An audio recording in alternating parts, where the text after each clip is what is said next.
Hello, art historians, and welcome to our next lecture for this unit, where we're going to be moving out of the High Italian Renaissance and moving into the Venetian High Renaissance, which may be a little bit confusing considering we know that today Venice is in Italy, but hopefully I can clear that up for you. So before we move on, the first thing that I would like you to do is pause the video right here after I finish talking and see what similarities and differences you can see in this work on the left, which is High Italian Renaissance. It's actually Michelangelo.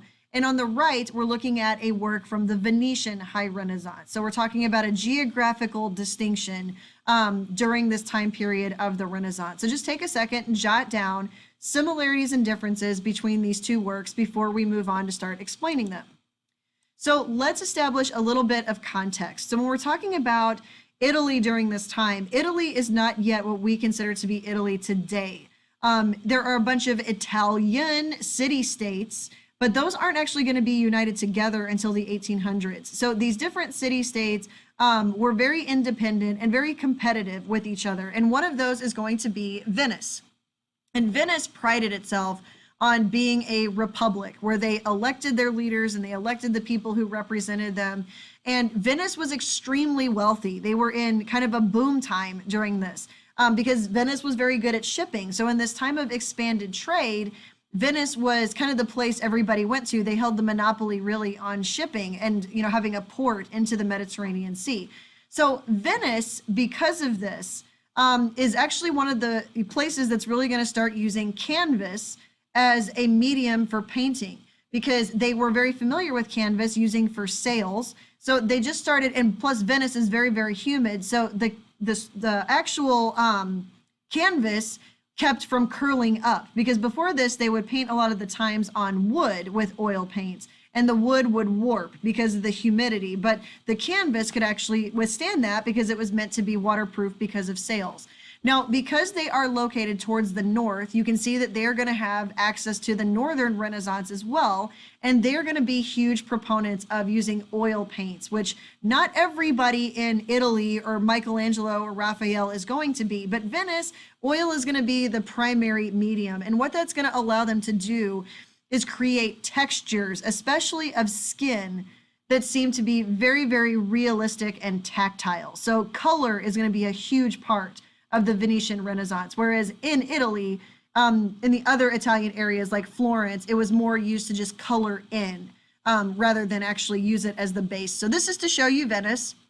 You can see that Venice is actually an island, essentially, and made up of all these little canals that run through it. And it's a very unique and cool place to be. I'm just afraid that someday it's going to sink because, global warming.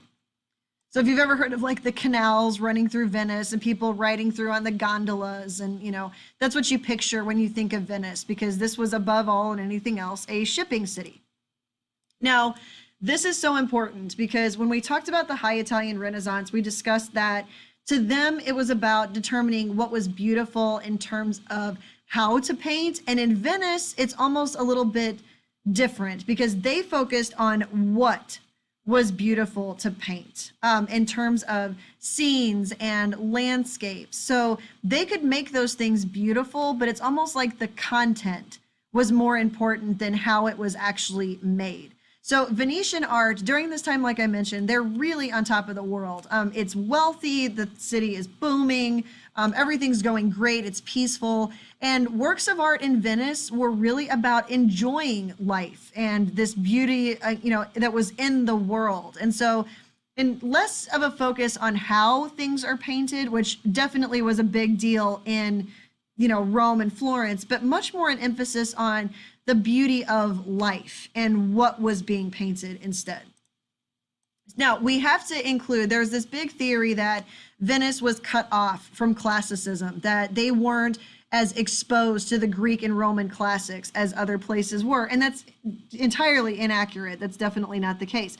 They just chose not to outwardly. So mythology is still going to be there, but it's not going to be as much of a focus as much as imagination was.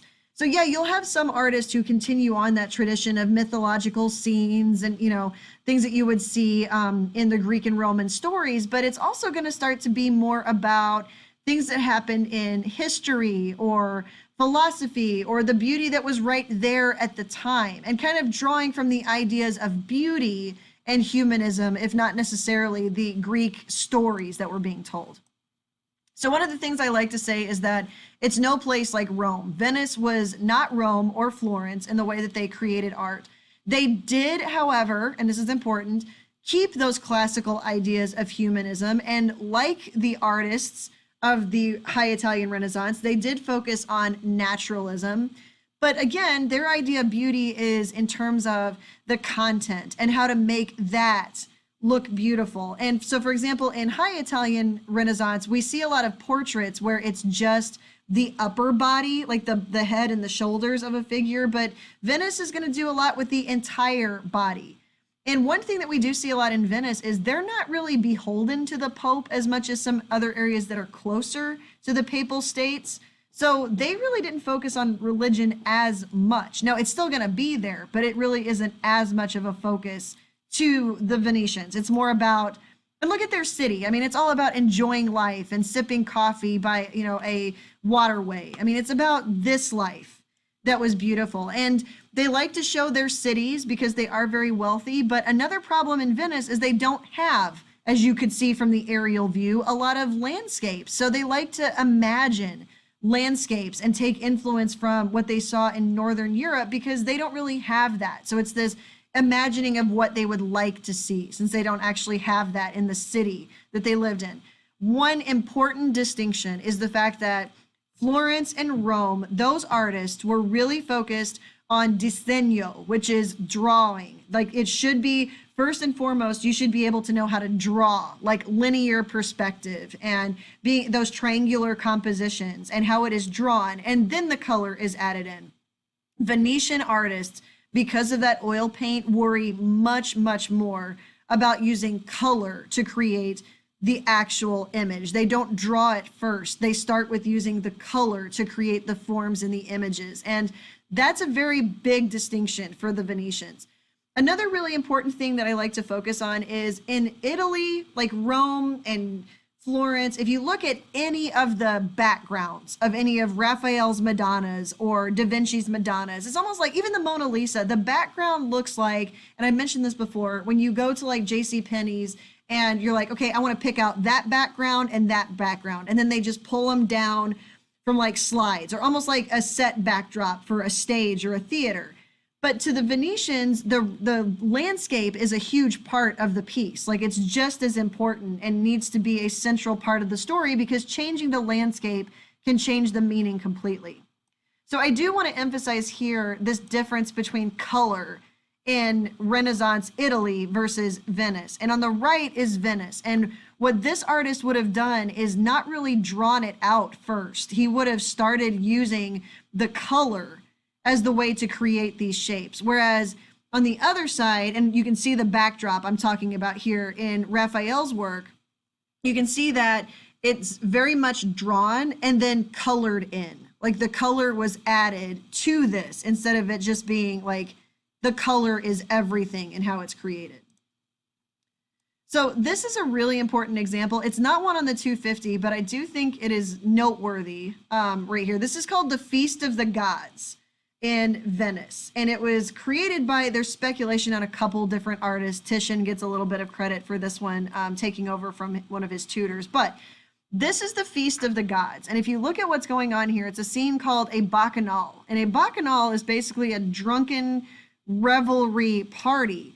And there's some pretty shady things that are going on in this scene. It's people cutting loose and having a really good time. And if you look over here on the far right, this young lady is passed out, and here is somebody who's approaching her in a way that's kind of suspect. Sorry, my light's turned off. So the idea kind of being that if you look here, it's taking place in kind of blocked out by the mountains, and it's blocked out by the trees and kind of hidden because that's an important part of the scene. Like this isn't something that you would want everybody watching or witnessing during this time. So the landscape is important, right? So I'm going to kind of move on from there. And again, this is a bacchanal, right? Which was pretty popular in Venice for them to paint the bacchanals because life is beautiful and life is fun, and this is what that shows from Greece. This is the ultimate picture of having a really good time. So this is actually another work called The Tempest, and this is by Giorgione. And you can see here, this is a very famous painting, but again, also not on the 250. And you can see right here that there is a young woman sitting here nursing her child. And off in the distance, there appears to be this approaching storm. And that is maybe the tempest that they're talking about, that here approaches this dangerous storm. And you just want to yell to the landscape where she is, seek shelter, get out of there, run, to try to escape it. So the landscape is very much a part of this particular scene. All right, so kind of talked about that too. All right, so the artist that they picked for the 250 for the AP Art History exam is going to be Titian. And Vasari, who we've looked at, who did the lives of Michelangelo and Raphael and all these famous artists, he actually did do a lives of Titian. He wrote about Titian, who was Venetian, and he was a student of Bellini and Giorgione, and they've actually said that he far surpassed all of the artists that he taught, that he studied under. He was called the sun amidst all stars. And Titian actually caught the attention of the Holy Roman Emperor at this time, whose name was Charles. And he was so impressed with what Titian could do as an artist that he hired him as his court painter. And there's this very famous story that at one point, Titian dropped a paintbrush while he was working. And Emperor Charles bent over and picked it up for him, because that's how highly esteemed he actually viewed Titian in terms of talent. And he was given a knighthood for this and a gold chain that he got from the Holy Roman Emperor that he wears in all his self-portraits as a way to brag. And this is actually the portrait that he painted, and we know that because Charles V actually had a massive, huge chin. It was a family trait. So what he could do is, they said, make flesh appear to come to life with how he could paint it through his use of oils. And he really was obsessed with using red and black as a way to establish anything that he wanted to. Those are kind of like his two favorite colors. So this is Titian's self-portrait, a couple of them. And you can see here that Titian is wearing that gold chain that he got from the Holy Roman Emperor as a way to thank him for his talent because of how lifelike he made Charles appear.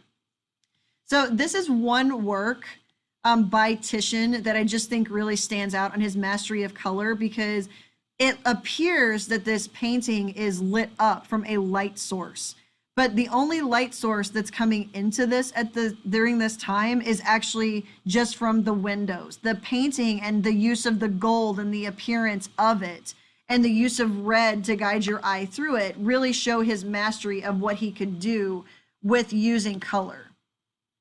And Michelangelo actually looked at Titian's work and was like, man, it's actually a pity this guy can't draw, because he'd be a really good artist if he could, because Michelangelo thought that to be a good artist, you needed to be able to draw first. But Titian put color first above everything. That's how he created his forms and his lines, was through color, not through drawing or sketching first. So you can see here how this almost appears like backlit through the use of color, like the ascension of the Virgin, behind. So this is the Virgin Mary ascending into heaven. And you can see that it's almost like the colors behind it, like lighting it up without a light source. So this is just to show you again what you see. The lines aren't clear and drawn. They're made from color and they're blended together. And Titian would often use his fingers to kind of like blur the lines a little bit to make sure that it was the color that created the shapes and the forms and the people, and not the lines.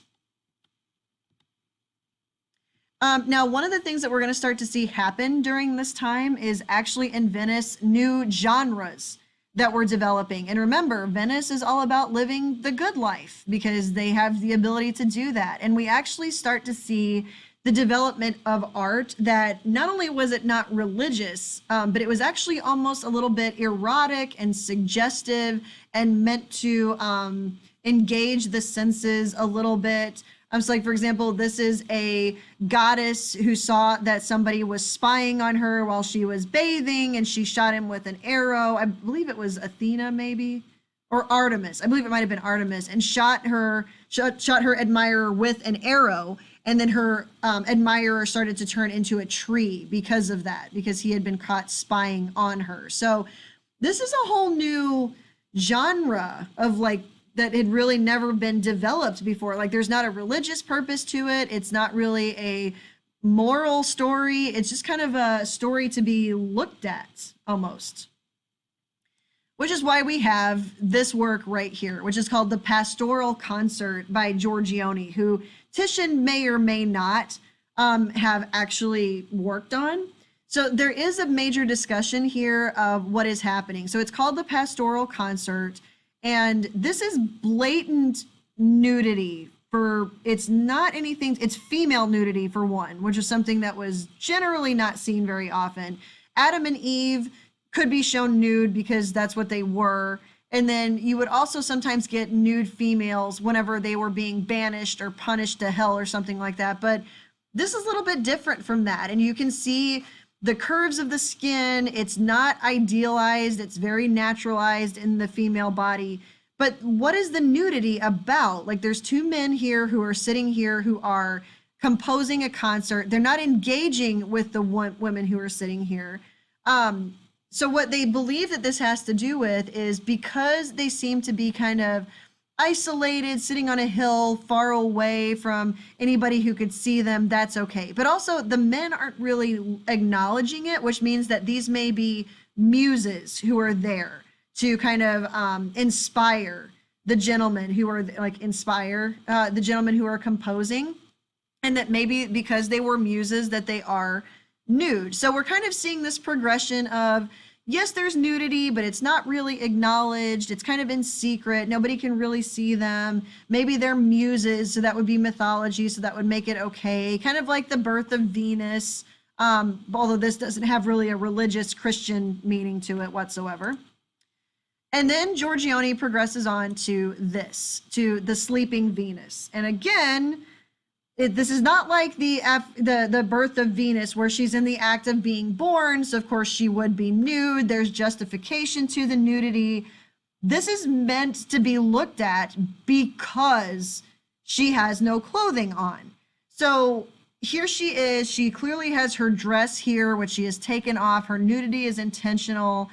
She's far away from a home, but even this one was a little bit more acceptable because she's sleeping. She's not looking directly at you. It almost like looks at you as a person, like, okay, why are you looking at her? Like, not why is she naked, but why are you looking at her naked? Like, why are you standing here this long to question that she's naked? Like, what is your purpose for this? So, okay, then it goes a little bit further.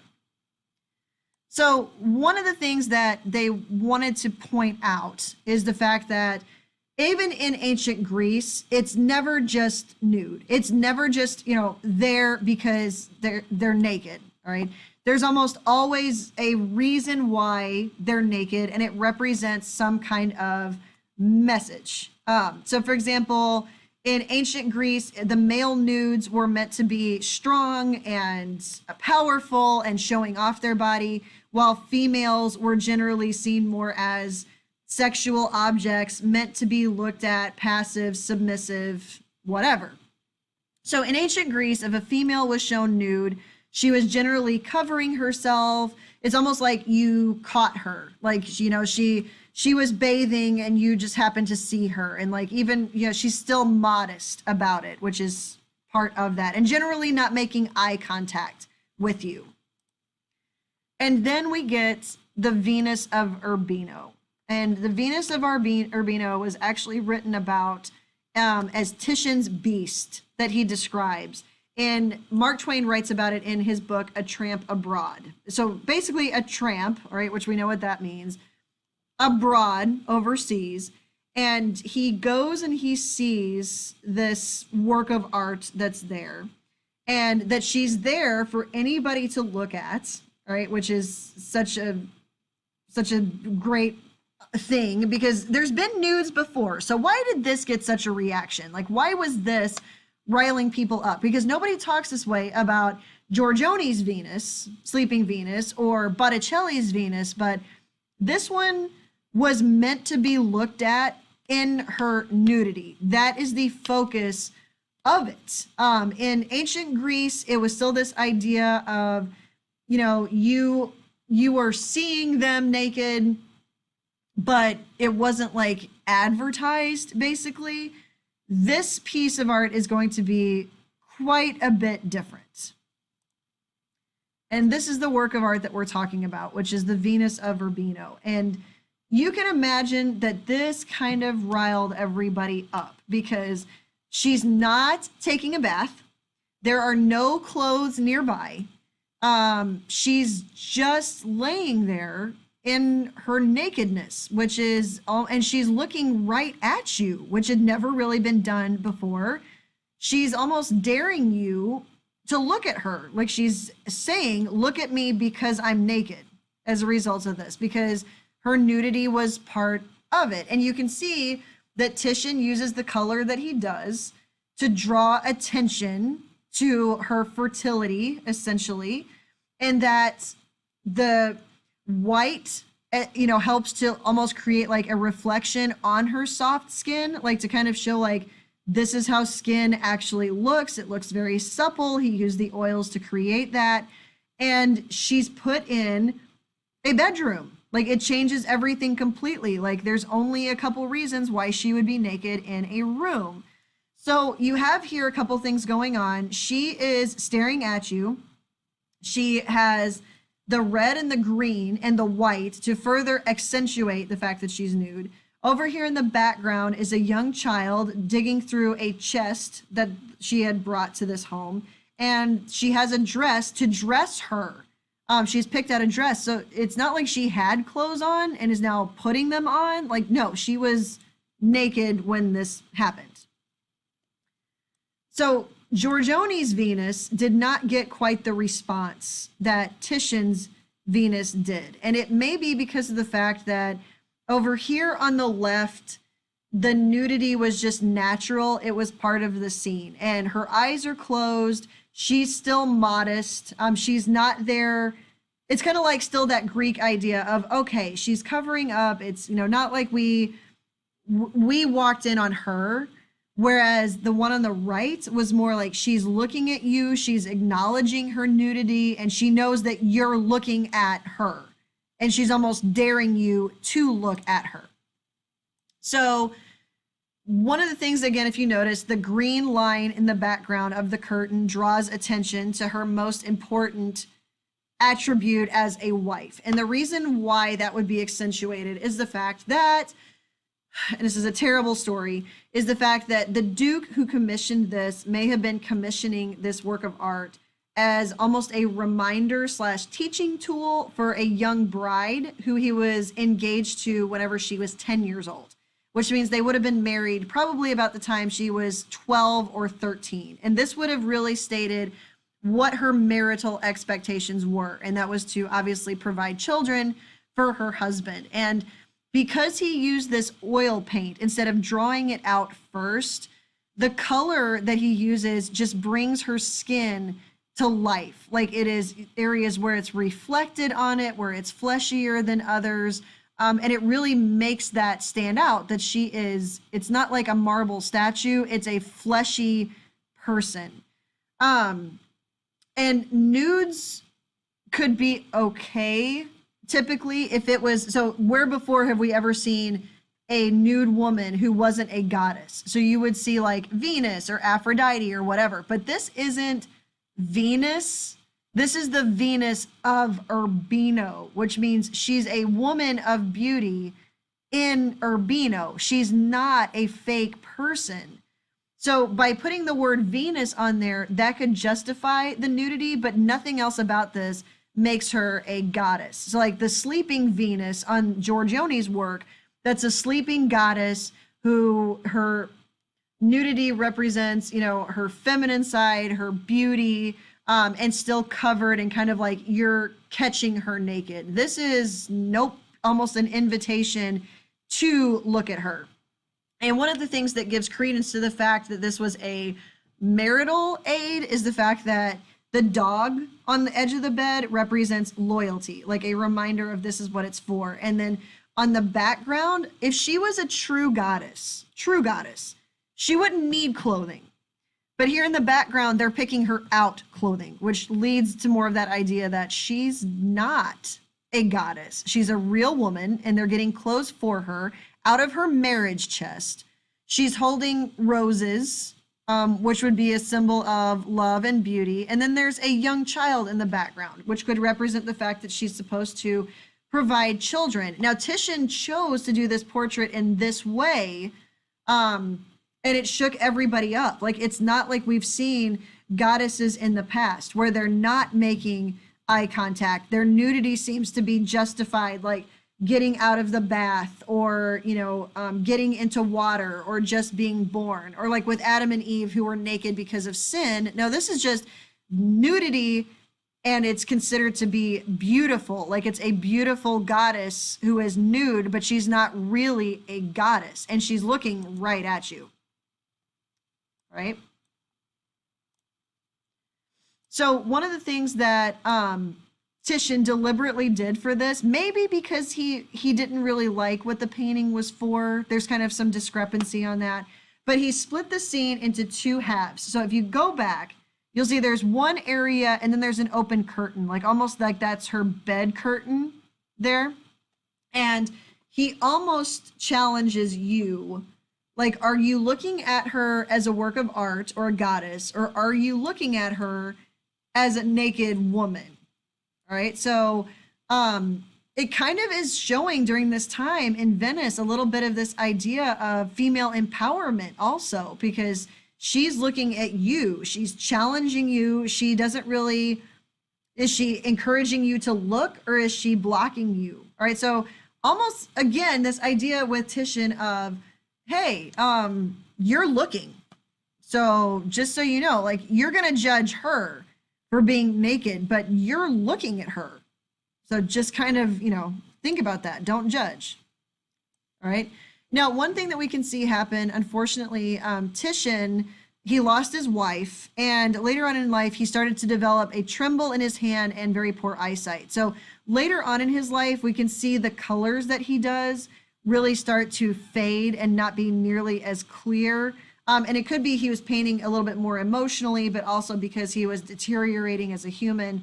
But either way, you can see that his focus was definitely the use of color to help convey the importance and the beauty, especially the way he captures her skin, and even the blush that's on her cheek, and like the blood underneath her skin, which again is significant because she's fleshy. She's not marble. She's not a goddess. She has blood running through her veins. She's a flesh and blood woman. I just thought this was kind of cool because Zarathustra makes an appearance. Okay, so one of the things that we've commonly discussed in this particular painting is in the age of the Me Too movement. There has been discussions if paintings like this one of the Venus of Urbino should actually be displayed anymore, especially in the context of the fact that it may have been a marital aid for a very young girl. So there's discussion of works of art of artists like Gauguin, who we will talk about, and Titian, where it's this idea of, should these works of art be taken down? Should they be displayed if they show women like this? And Titian has been a man of a lot of discussion when it comes to this, because it's hard to figure out if he's painting this woman as a strong woman who is engaging you, like almost questioning you, what are you looking at? So yes, I'm naked, but hello, you're standing here looking at me. Is he a tribute? Is he tributing these works to people that he's found beautiful? Or is he dishonoring them as sexual objects? So it's really hard to know because we don't have that information firsthand. But it is a very important discussion that people are having in terms of art history of what works of art from the past should still be displayed in the context of current times. And we'll further discuss this more when we look at Olympia by Manet later on.